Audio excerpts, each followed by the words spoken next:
إن الحمد لله نحمده ونستعينه ونستغفره ونؤمن به ونتوكل عليه ونعوذ بالله من شرور أنفسنا ومن سيئات أعمالنا ونعوذ بالله من شرور أنفسنا ومن سيئات أعمالنا من يهده الله فلا مضل له ومن يضلله فلا هادي له أشهد أن لا إله إلا الله وحده لا شريك له وأشهد أن سيدنا ونبينا وحبيبنا وشفيعنا ومولانا محمدا عبده ورسوله صلى الله عليه وعلى آله وصحبه وسلم.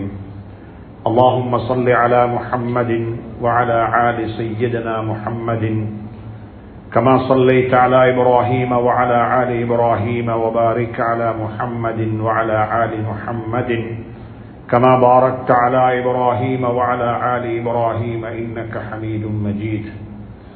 فقد قال الله تبارك وتعالى بعد أعوذ بالله من الشيطان الرجيم بسم الله الرحمن الرحيم هو الذي أخرج الذين كفروا من أهل الكتاب من ديارهم لأول الحشر ما ظننتم أن يخرجوا وظنوا أنهم مانعتهم حصونهم من الله فأتاهم الله صدق الله العلي العظيم. அல்லாஹ்வின் நல்லடியார்களே, அன்பு சகோதர நண்பர்களே, பெரியவர்களே, அல்லாஹ்வை பயந்து அஞ்சி தக்வா செய்து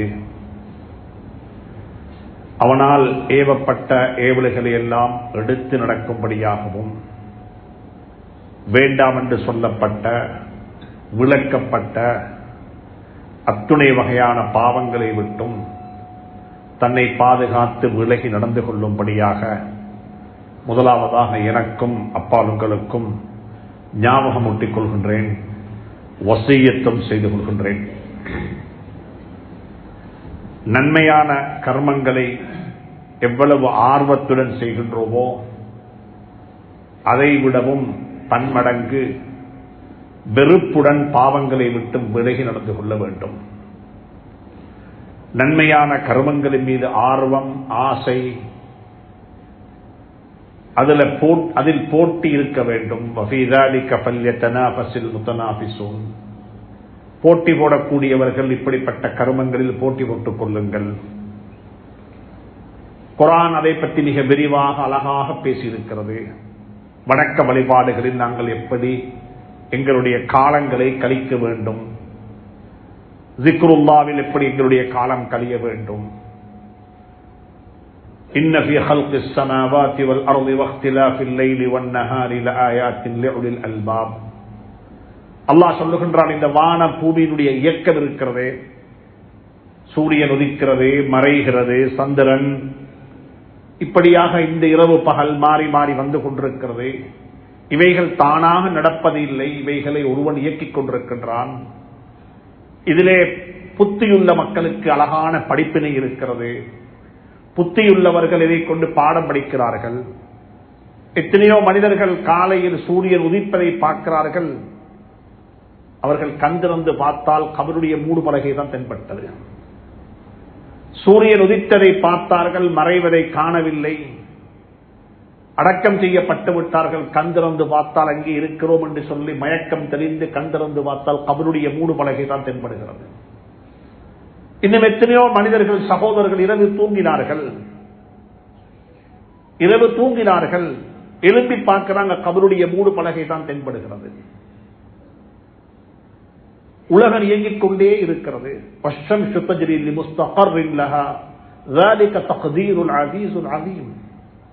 இந்த சூரியன் தானாக அது இயங்கவில்லை, அது சுத்தவில்லை. அல்லாஹ் அதனை நிர்வகித்துக் கொண்டிருக்கின்றான். யுதப்பிருல் அம்ர மினஸ் ஸமாஇ வல் அர்த்.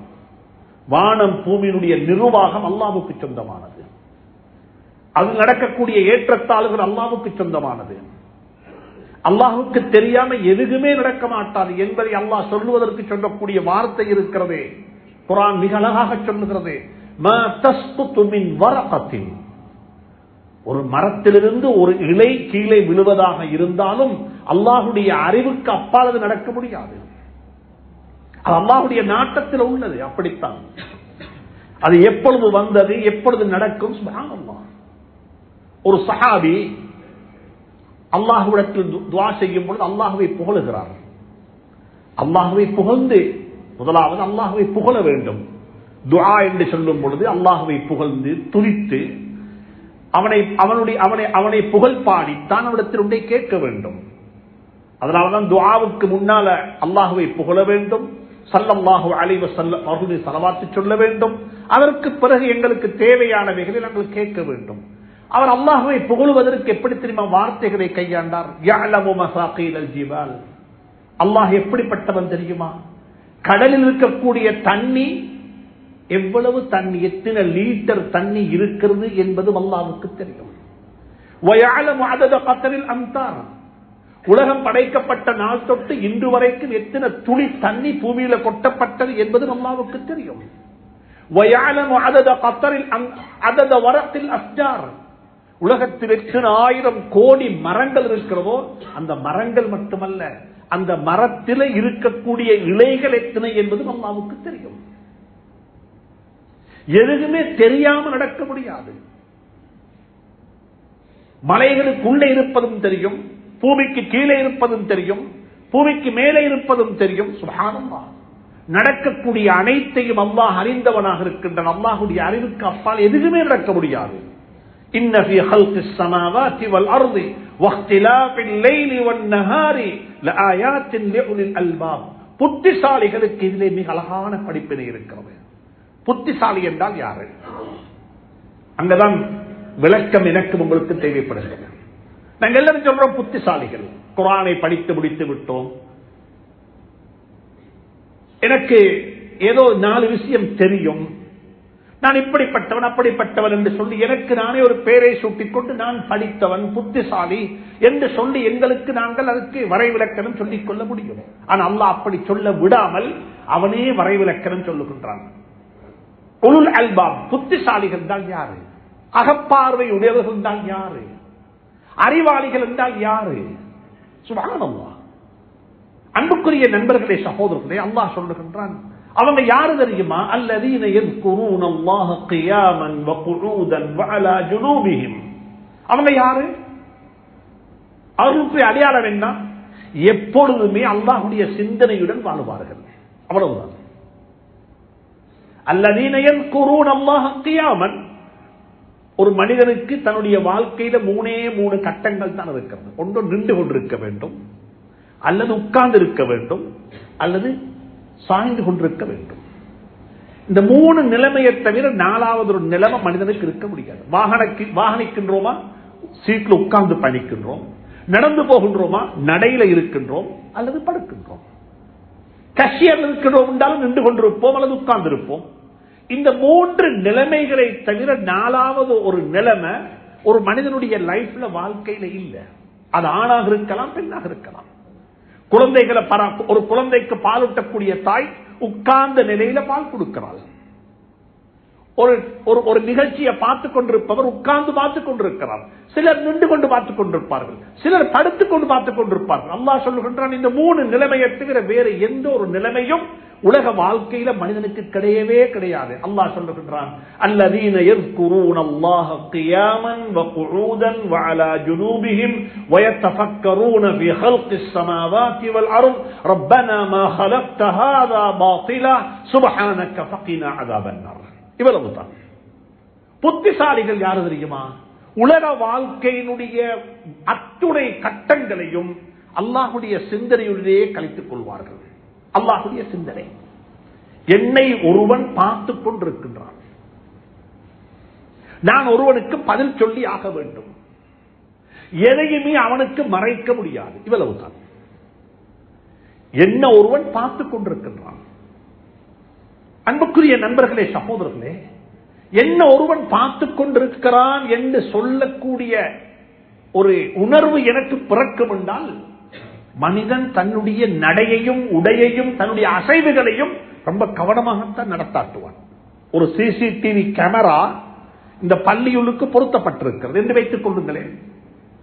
எங்களுடைய ஆக்ஷன்ஸ் எங்கேயோ ரெக்கார்ட் ஆகுது, எங்களுடைய ஆக்ஷன்ஸ் எங்கேயோ ரெக்கார்ட் ஆகுது.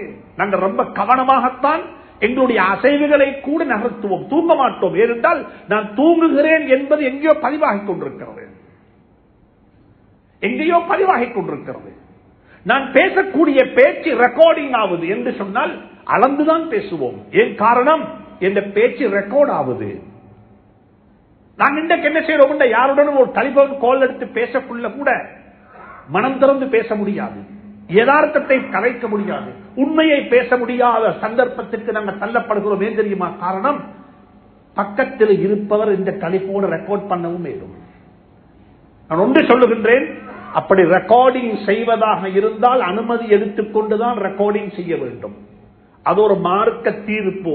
ஒரு ஃபத்வா கேட்பதாக இருந்தாலும் சரி, ஒரு ஆலிமிடத்தில் ஒரு விடயத்தை சொல்லி ஃபத்வா கேட்க போறீங்க, அந்த ஃபத்வாவை நீங்கள் கேட்பதாக கேட்கக்கூடிய சந்தர்ப்பத்திலும் இது நான் மார்க்கம் தானே கேட்டேன், நான் மார்க்க மசாலா தானே கேட்டேன், அதற்கானே ரெக்கார்ட் பண்ணிக்கொண்டேன். இல்ல, நீங்க பேசுவதற்கு முன்னால், ரெக்கார்டிங் செய்வதற்கு முன்னால் யாரிடத்தில் கதைக்கிறீர்களோ, அது தகப்பனாக இருக்கலாம், தாயாக இருக்கலாம், மனைவியாக இருக்கலாம், யாராக இருந்தாலும் சரி, அனுமதி பெற்றுக் கொண்டதற்கு பிறகுதான் அது பதிவு செய்யப்பட வேண்டும்.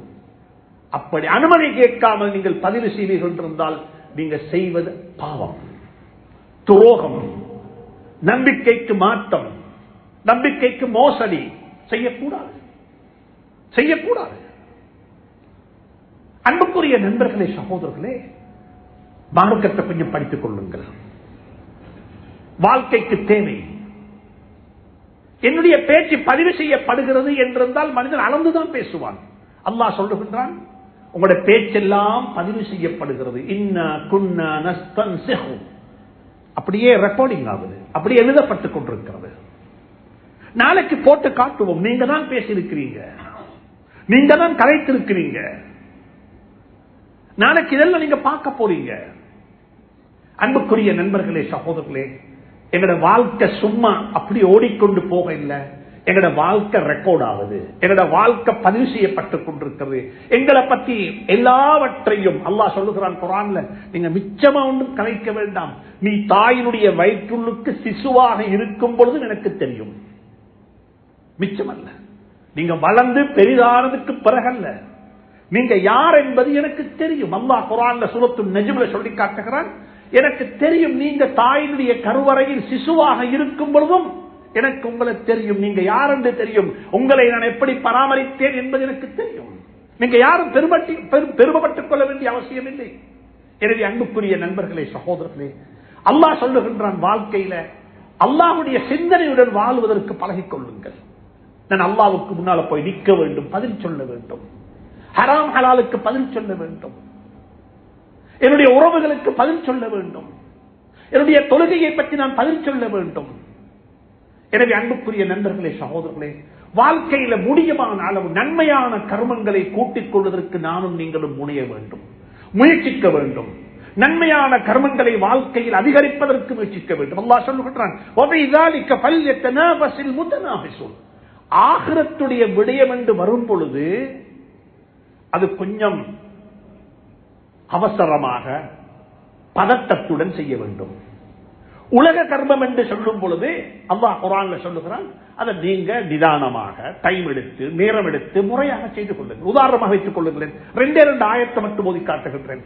அல்லாஹ் சொல்லுகிறான், ஜும்மாவுடைய தினத்தில் இமாம் முஅஸ்ஸின் அவர்கள் தொழுகைக்காக வேண்டி உங்களை அழைத்தால், அல்லாஹ் சொல்றான், ஃபஸ்அவு இதா நூதிய லிஸ்ஸலாத்தி மின் யௌமில் ஜும்ஆ, ஜும்ஆவுடைய தினத்தில் இமாம் அவர்கள் முஅஸ்ஸின் அவர்கள் தொழுகைக்காக வேண்டி ஹய்ய அலஸ் ஸலா அஸ்ஸலாத்து ஜாமிஆ ரஹ்மத்துல்லாஹ் என்று சொல்லி உங்களை பள்ளி வாயிலுக்கு தொழுகைக்காக வேண்டி அழைத்தா, அல்லாஹ் சொல்றான், நடந்து வாண்டு சொல்ல இல்ல, பதட்டத்தோட வா.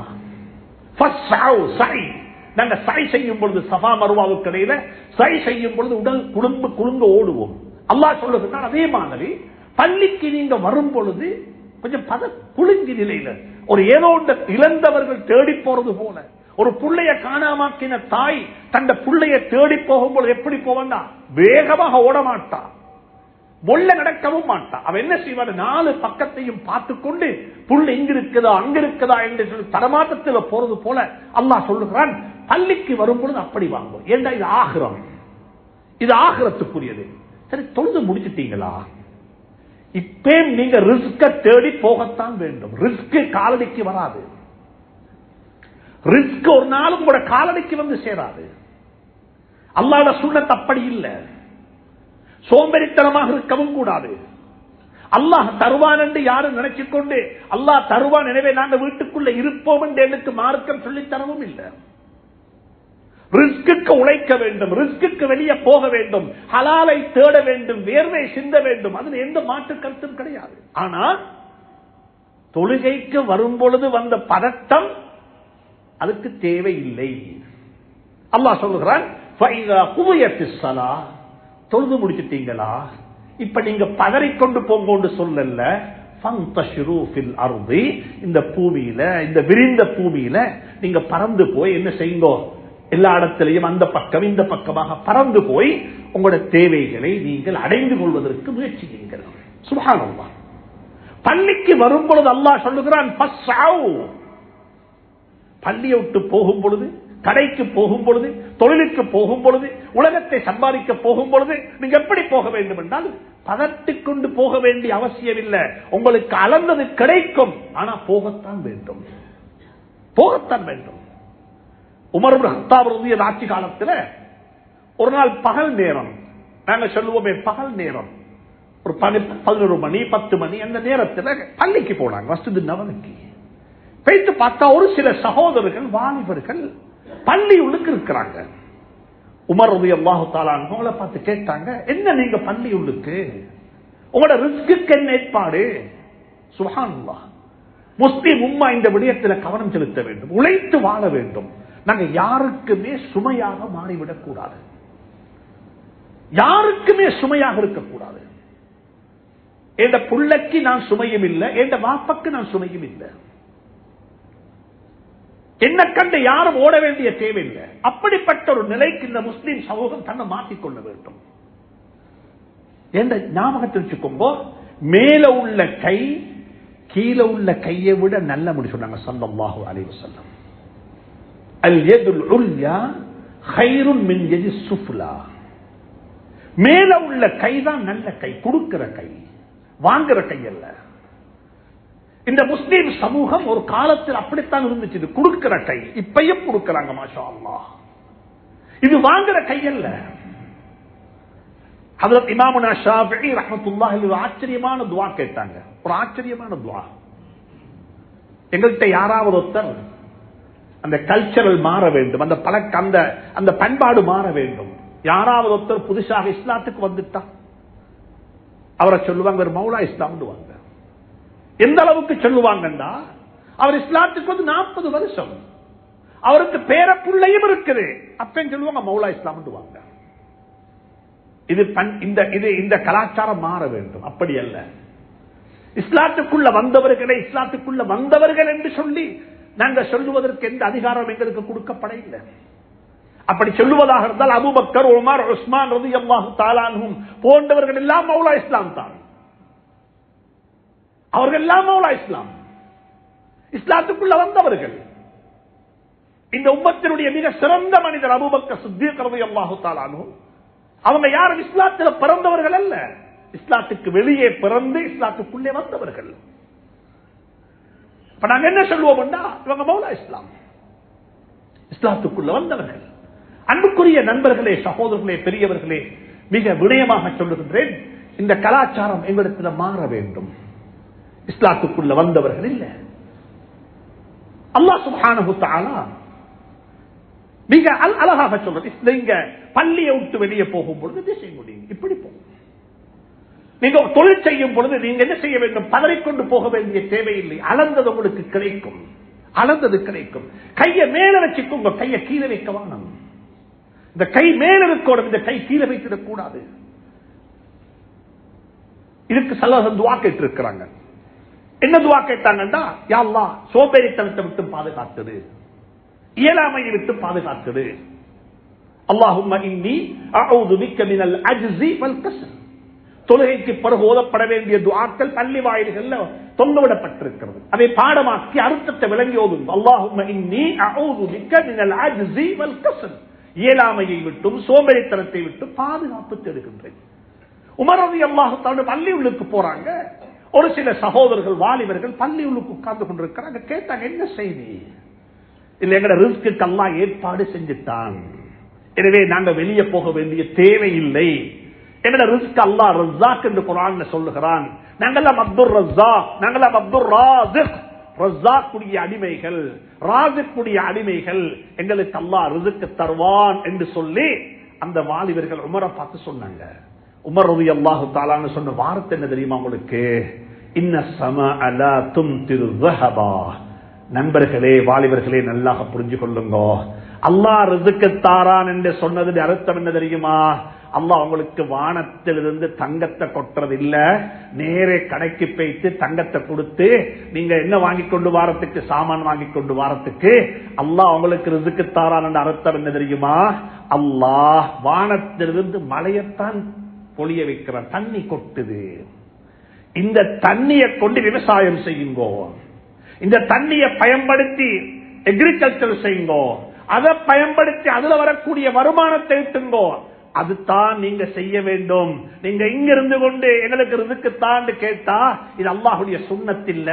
அல்லாஹ் அப்படி பறவைகளுக்கும் ரிஸ்க் கொடுக்கிறது இல்ல என்ற விஷயத்தை விளங்கப்படுத்தினாங்க. எனவே அன்புக்குரிய நண்பர்களே, சகோதரர்களே, மிக அன்பாக சொல்லுகின்றேன், ஆகிரத்துடைய விடயம், தீனுடைய விடயம், மௌத்துக்கு பிறகுள்ள வாழ்க்கையாக இருந்தா கொஞ்சம் பதட்டத்தோடு, கொஞ்சம் தேட்டத்தோடு, கொஞ்சம் அவசரமாக அதை செஞ்சு கொள்றதுக்கு முனைங்கோ.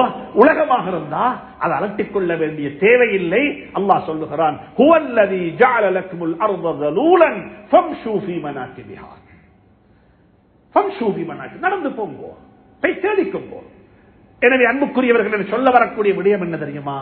நன்மையான கர்மங்களின் மீது எங்களுக்கு எந்த அளவுக்கு ஒரு ஆசை இருக்குதோ அதை விடவும் கூடுதலான கவனம் இருக்க வேண்டும் பாவத்தை விட்டு விலகி நடப்பது.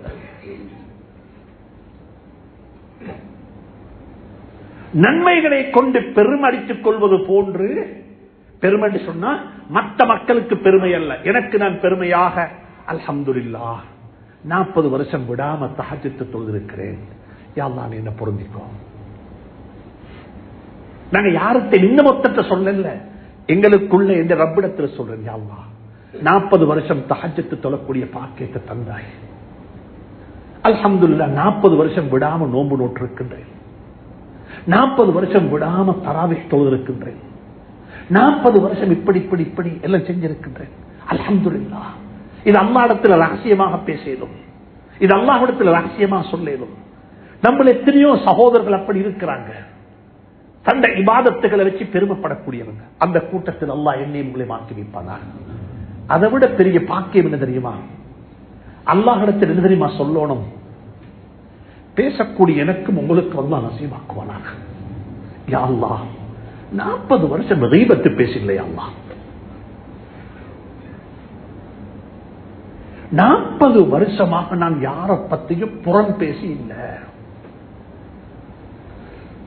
யா அல்லாஹ், நான் இவ்வளவு காலம் இந்த பூமிக்கு மேல வாழ்ந்திருக்கிறேன், இன்னும் ஒரு முஸ்லிமை பத்தி என் உள்ளத்தில் எந்த கெட்ட எண்ணமும் வர இல்லை. யா அல்லாஹ், நான் எல்லாரை பத்தி நலவுதான் எண்ணி இருக்கின்றேன். யா அல்லாஹ், நான் 40 வருஷம் என்னுடைய உலகத்தில் வாழ்ந்திருக்கின்றேன். நான் வாழ்ற நாள் முழுக்க ராவைக்கு நித்திரைக்கு தூக்கத்துக்கு போகும் பொழுது அன்றைக்கு நாள் எனக்கு யாரெல்லாம் அநியாயம் செஞ்சாங்களோ எல்லாரையும் மன்னிச்சுட்டு தான் நான் தூங்கி இருக்கின்றேன். நான் யார்கிட்டையும் பலிக்கு பழி வாங்கில்ல, நான் யார்கிட்டையும் பலிக்கு பழி வாங்கில்ல. யாரா இந்த கையால நான் யாருக்கும் அடிச்சில்ல, இன்னமத்த இந்த பொருளை திருடி இல்ல, இன்னமத்த இந்த பொருளை திருடி இல்ல. இந்த கையால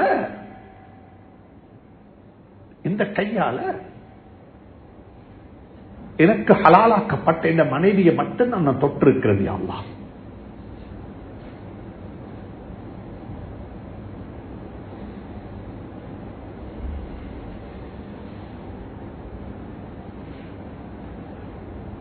இந்த கை பரிசுத்தமான கை. வாலிபர்களே, வாலிபர்களே, ஃபர்ஸ்ட் நைட் எல்லாருக்கும் இருக்குது. முதல் ராவு என்ன தெரியுமா? அன்றைக்கு ராவு தான் இந்த லைஃப்ல ஃபர்ஸ்ட் டைம் எனக்கு ஹராமாக்கப்பட்டிருந்த ஒரு பெண்ணை ஹலாலாக்கி முதலாவது நாம் தொன்ற நாள் தான் ஃபர்ஸ்ட் நைட். இதுக்கு முந்தியும் இந்த கை எத்தனையோ பேரை தொட்டு இருக்குது, எத்தனையோ விடயங்களை செஞ்சிருக்குது. அன்றைக்கு ராவு உங்களுக்கு ஃபர்ஸ்ட் நைட்டாக இருக்கேலும் உங்களோட கைக்கோ உங்களுக்கோ அது ஃபர்ஸ்ட் நைட் அல்ல. நாங்க எல்லாரும் கல்யாணம் முடிச்சு ஃபர்ஸ்ட் நைட்டை கொண்டாடி முடிச்சிட்டோம். கபருடைய ஃபர்ஸ்ட் நைட் இருக்குது, மறந்துடவானம். நாங்க எல்லாரும் கல்யாணம் முடிச்சு திருமணம் முடிச்சு ஃபர்ஸ்ட் நைட் எல்லாருக்கும் ஞாபகம் இருக்கும். என்ன உடுத்துக் கொண்டு போனோம், அன்றைக்கு என்ன ஸ்ப்ரே பண்ணினேன், என் மனைவி எப்படி இருந்தா, என்ன எப்படி வரவேற்றா, நாங்க என்ன சாப்பிட்டோம், நாங்க என்ன கதைத்தோம் என்பது எனக்கும் ஞாபகம் இருக்கு, உங்களுக்கு ஞாபகம் இருக்கும். எங்களுடைய லைஃப்ல மறக்க முடியாத ஒரு தருணம் அது. லைஃப்ல நாங்க ரெண்டு பேரும் ஒன்றுக்கு சேர்ந்த நாள். அந்த நாளை மறக்காம இருக்கிறது போல மறந்து விட வேண்டாம். நானும் மறக்க கூடாது, நீங்களும் மறக்க கூடாது. கபருடைய முதல் இரவும் எனக்கும் உங்களுக்கும் காத்துக் கொண்டிருக்கிறது. கபருடைய முதல் இரவு எனக்கும் உங்களுக்கும் காத்துக் கொண்டிருக்கிறது. குர்ஆன் சொல்லுது, அல்ஹாக்குமுத் தகாசுர். உங்க எல்லாரையும் உலகத்தை அதிகப்படுத்த வேண்டும் என்று சொல்லக்கூடிய சிந்தனை உங்களை எல்லாம் பராக்காக்கி விட்டது. பேங்க் பேலன்ஸ கூட்டணும், 2 ஊட்ட 3 ஊடாக்க மாத்தணும், வாகனத்தை கொஞ்சம் மாற்றிக்கொள்ளணும். இது ஒரு ஆசை, இது ஒரு ஆசை. இது ஹலாலாக இருந்தால் ஹலால், பிரச்சனை அல்ல. கூடிக்கூட்ட வாகனத்தை மாற்றிக்கொள்ள முடியும். ஆனால் அல்லாஹ் சொல்லுகிறான், இவைகளை எல்லாம் அதிகரிக்க வேண்டும், இவைகளை மாற்றிக்கொள்ள வேண்டும், இவைகளை பெருக்கிக் கொள்ள வேண்டும், இதை கொஞ்சம் கூட்டிக் கொள்ள வேண்டும் என்று சொல்லக்கூடிய சிந்தனை, என்று சொல்லக்கூடிய மோகம் கபரை விட்டு உங்களை மறக்கடிக்க செய்து விட்டது. இதெல்லாம் எதுவரைக்கும் தெரியுமா? கபருக்கு போகும் வரைக்கும். எந்தக்கு நீங்களும் நானும் கபருக்கு போக ஆயத்தமாகுவோமோ அன்றைக்கு ஏண்ட வீட்டுக்கு யாரும் ஏண்ட வீட்டுடைய பேரை சொல்ல மாட்டாங்க, இன்னாருடைய வீடு. அது மையத்து வீடாக மாறிவிடும். எனவே அன்புக்குரிய நண்பர்களே, சகோதரர்களே, சுருக்கமாக சொல்லுவதாக இருந்தால், யதார்த்தமாக சொல்லுவதாக இருந்தால், நன்மையான கர்மங்களை செய்வதன் மீது எனக்கு உங்களுக்கு இருக்கக்கூடிய ஆர்வம், ஆசை இருக்க வேண்டும், அதனை செய்ய வேண்டும். ஆனால் அதை விடவும் பன்மடங்கு அதிகமான ஆசை, ஆர்வம், தேட்டம் இருக்க வேண்டும். பாவத்தை விட்டும் தன்னை பாதுகாத்துக் கொள்வதற்கு, பாவத்தை விட்டும் தன்னை தூரமாக்கிக் கொள்வதற்கு. பாவமே செய்யாத மனிதர், பாவம் இல்லாத மனிதர், பரிசுத்தமானவர்கள். பாவத்தை விட்டும் ரொம்ப தூரம். அல்லாஹ் எனக்கு உங்களுக்கு அந்த பாக்கியத்தை நசீபாக்குவானாக, என்னை உங்களையும் அப்படியாக வாழ வைப்பானாக. அன்புக்குரிய நண்பர்களே, சகோதரர்களே, உங்களுக்கு தெரியும், உலக முஸ்லிம்களுடைய ஒரு கவலையான, சஞ்சலங்கள் நிறைந்த, துக்கம் நிறைந்த சில நாட்களில் நாங்கள் காலங்களை கழித்துக் கொண்டிருக்கின்றோம். சோசியல் மீடியாவிலையும் மாஸ் மீடியாவிலையும் உலக செய்திகளிலையும் பலஸ்தீனகத்திலும் முஸ்லிம் சமூகத்துக்கும், சிறார்களுக்கும், வைத்தியசாலைகளில் இருக்கக்கூடிய நோயாளிகளுக்கும் என்னெல்லாம் நடந்து கொண்டிருக்கிறது என்பதை விலாவாரியாக நான் உங்களுக்கு சொல்ல வேண்டிய தேவையில்லை. இவைகள் அனைத்தும் என்னை விட உங்களுக்கு தெரியும். ஒன்று சொல்ல விரும்புகின்றேன், இப்படிப்பட்ட இன்சிடென்ட்ஸ், இப்படிப்பட்ட நிகழ்வுகள் முஸ்லிம் சமூகத்தை பொறுத்தவரையில் இது முதல் தடவை அல்ல. குர்ஆனை பிரட்டி பார்க்கும் பொழுது இது வரலாறு நெடுகிலும் இப்படிப்பட்ட சோதனைகளுக்கு முஸ்லிம் உம்மா முகம் கொடுத்துக் கொண்டே இருந்திருக்கிறது, முகம் கொடுத்துக் கொண்டே இருந்திருக்கிறது. அல்லாஹ்வுடைய உதவியை நேரடியாக பார்த்துக் கொண்டே இருந்திருக்கிறார்கள்.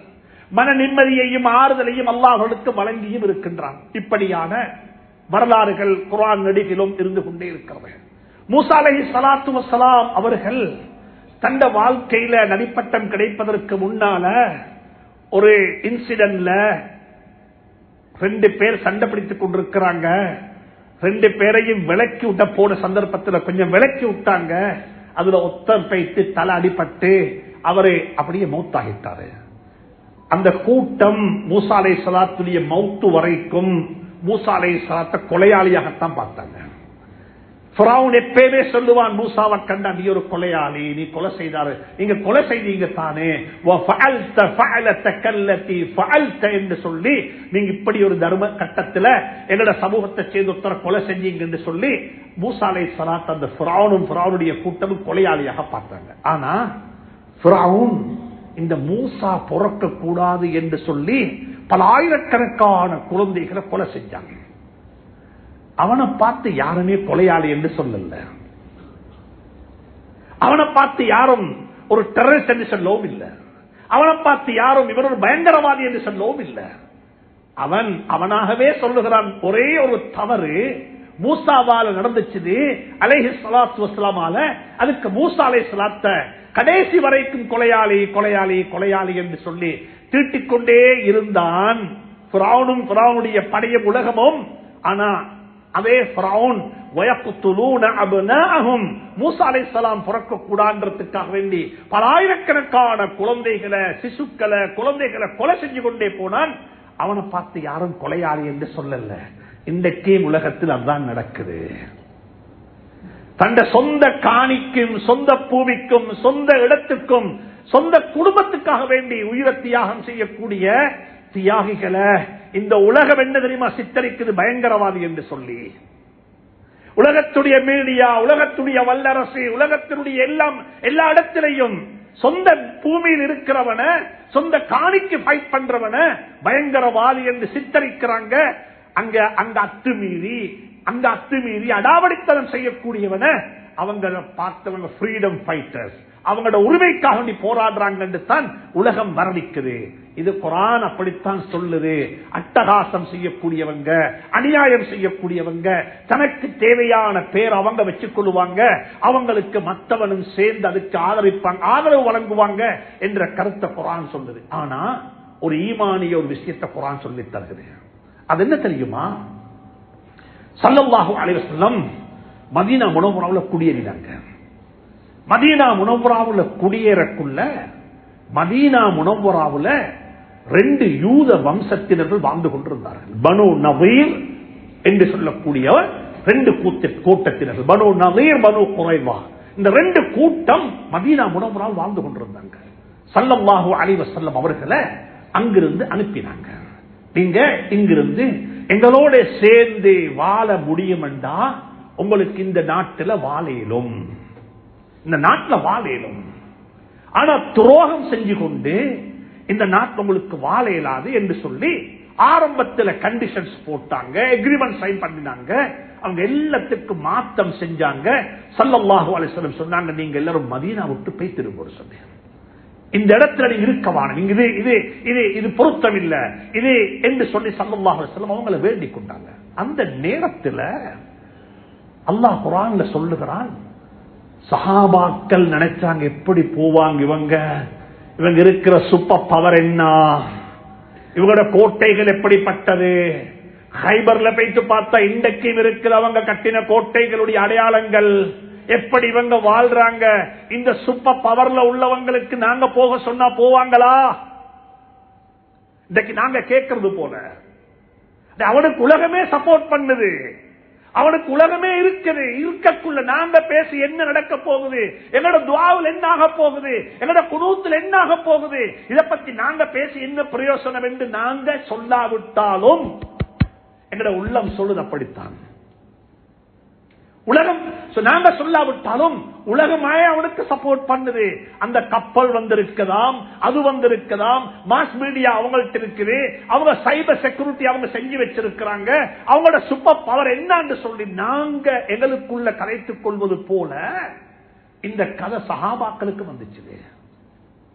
அதே நேரத்தில் அங்க இருக்கிற யூதர்களும் நினைச்சாங்க, நீங்க சொல்லி நாங்க போகவா, உங்களுக்கு எங்கட பவர் தெரியாதா, நீங்க யார் எங்களுக்கு இதை சொல்றதுக்கு, உங்களுக்கு என்ன கட்ஸ் இருக்குது. அவங்க அப்படி நினைச்சாங்க.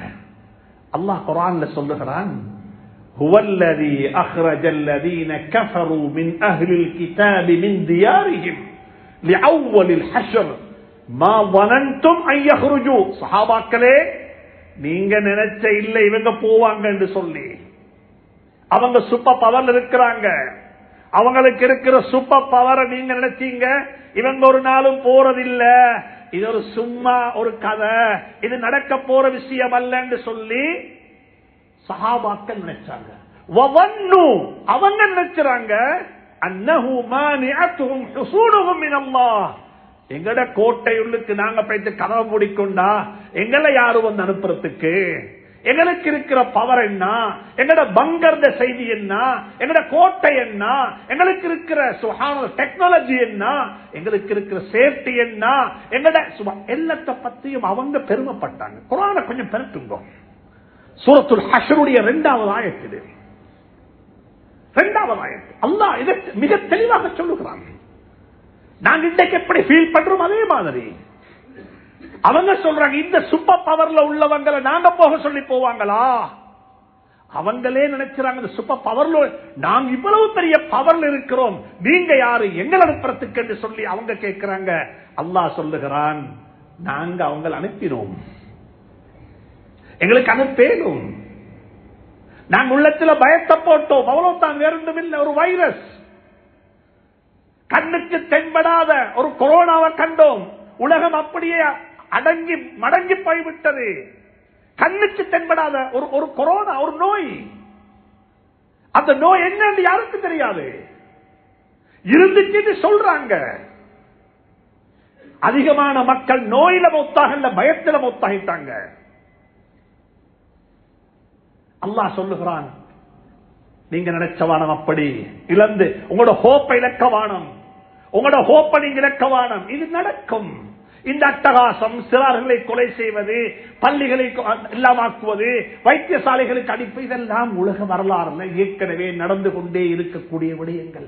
ஆனாலும் மனம் பேசுது, வருத்தப்படுகிறது, கவலைப்படுகிறது. இப்ப செய்ய வேண்டிய வேலை 2 தான். 2 தான் செய்யலாம். நல்லா புரிஞ்சு கொள்ளுங்கள். ஒன்று, எனக்கும் உங்களுக்கும் 2 இந்த உலகத்தில் வாழ்றதுக்கு 2 சர்க்கிள் இருக்குது. 2 சர்க்கிள் தான். ஒரு சர்க்கிள் என்ன தெரியுமா? அது சர்க்கிள் ஆஃப் இன்ஃப்ளூயன்ஸ். அதுல எனக்கும் உங்களுக்கும் அதிகாரம் செலுத்தலாம். இன்னும் ஒன்று இருக்குது சர்க்கிள் ஆஃப் கன்சர்ன். அது எனக்கு அதிகாரம் செலுத்த இயலாது, என்ற விருப்பம் இப்படி இருக்கணும், இந்த நாட்டு பிரசிடன்ட் இப்படி கேஸ் பேசணும், இந்த நாட்டு பாராளுமன்றம் இப்படி இருக்கணும், இந்த நாட்டில் வாழக்கூடிய பெரும்பான்மை சமூகம் இப்படி பேசணும், இந்த நாட்டில் வாழக்கூடிய வங்கி இப்படி கலைக்கணும் என்று சொல்லி எனக்கு ஒரு சர்க்கிள் ஆஃப் கன்சர்ன் இருக்குது. அதுல எனக்கு எந்த கண்ட்ரோலும் இல்லை, அதுல எனக்கு எந்த கண்ட்ரோலும் இல்லை. எந்த புள்ள போற பாடசாலையில ஆண் பெண் கலப்பிடம் இருக்கக்கூடாது என்பது என்னுடைய கன்சர்ன்.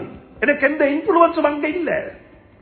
எந்த புள்ள இந்த நாட்டில் இருக்கிற யூனிவர்சிட்டிக்கு போகுதா, இந்த நாட்டில் ஒரு யூனிவர்சிட்டி வரணும், பெண்களுக்கென்று மட்டும் பிரத்யேகமான ஒரு யூனிவர்சிட்டி வரணும் என்பது எந்த கன்சர்ன்.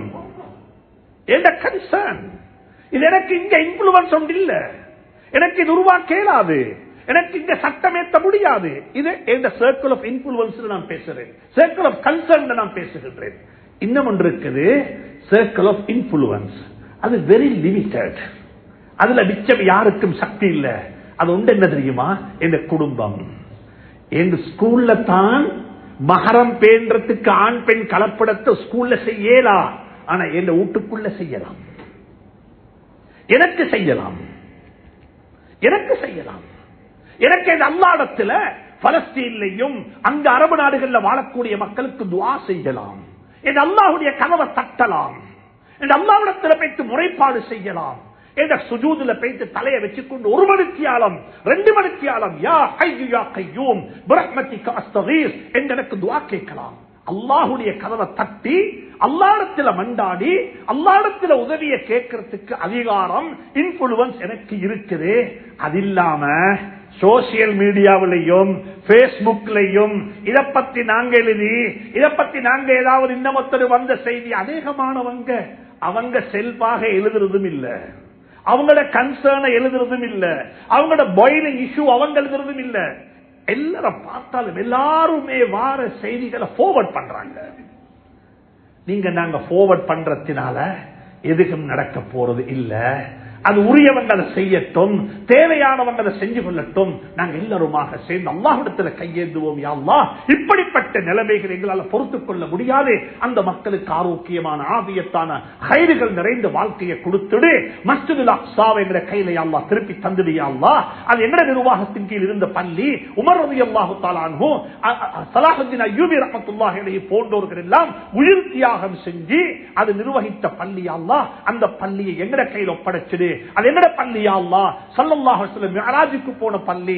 அந்த தான் போய் அங்கிருந்து தான் சுப்ஹானல்லதி அஸ்ரா பிஅப்திஹி லைலன் மினல் மஸ்ஜிதில் ஹராம், அங்கிருந்து தான் 7 வானங்களை கடந்து சிதறத்துல் முன்தஹா வரைக்கும் போனாங்க என்ற வரலாறு எல்லாம் அடங்கின பள்ளி வாசல். யா அல்லாஹ், அங்க தான் எல்லா நபிமார்களுடைய மக்பராக்களும் வரலாறுகளும் அங்கதான் பின்னி பிணைக்கப்பட்டிருக்கிறது. அந்த பள்ளியை பாதுகாத்து யா அல்லாஹ், மௌத்துக்கு முன்னால உன்னுடைய காபாவையும் பார்க்க வேண்டும், மஸ்ஜித் நபவியையும் பார்க்க வேண்டும், அக்ஸாவையும் பார்க்க வேண்டும். யா அல்லாஹ், அங்கேயும் போய் 2 ரக்காத்து தொழ வேண்டும். யா அல்லாஹ், அதற்குரிய சந்தர்ப்பத்தை அமைச்சுத்தான் சொல்லி முஸ்லிம் உம்மா, முஸ்லிம் சமூகம் துஆ கேட்க கடமைப்பட்டிருக்கிறாங்க. எனவே வாழ்க்கையில அசந்து போக வேண்டாம், வாழ்க்கையில ஹோப்பிழக்க வேண்டாம். அல்லாஹ் எங்களுடன் இருக்கிறான், அல்லாஹ் உதவி எங்களுக்கு இருக்கிறது. உதவி நிச்சயமாக வரும், சத்தியமாக வரும், வந்து கொண்டிருக்கிறது. அந்த உதவியை இந்த உம்மத்து பார்க்கத்தான் போகிறது. அல்லாஹ் அதை கண்ணுக்கு முன்னால பார்க்கிறதுக்கு எனக்கு உங்களுக்கு அல்லாஹ் நசீபாக்குவானாக. உதவியில் ஆகப்பெரிய உதவி என்ன தெரியுமா? உதவியில் ஆகப்பெரிய உதவி என்ன தெரியுமா? நபியை கொலை செய்ய வந்த உமர அல்லாஹ் நபிக்கு பக்கத்தில் தூங்க வச்சுக் கொண்டதுதான் ஆகப்பெரிய வெற்றி. முஸ்லிம் உம்மா படிக்க வேண்டிய பாடம் இது.